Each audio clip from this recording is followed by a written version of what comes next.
Good morning, YouTube.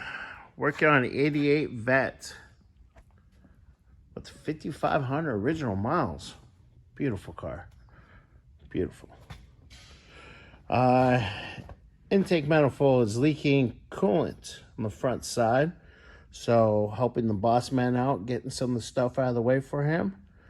So he wants to check some other stuff when he gets in. So yeah, that's what we're doing. Got the intake tube off, a couple of connectors off.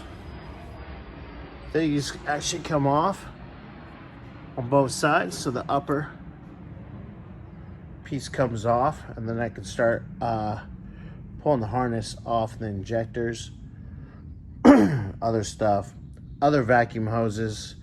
Take my sweet time because this is an older car and all original, so we don't want to break anything.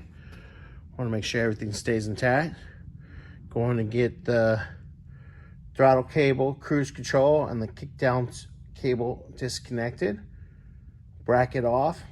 So when I take these runners off, then I can just move that off to the side. You know, give it a good blow. Make sure there's no junk down there so it doesn't get in the motor.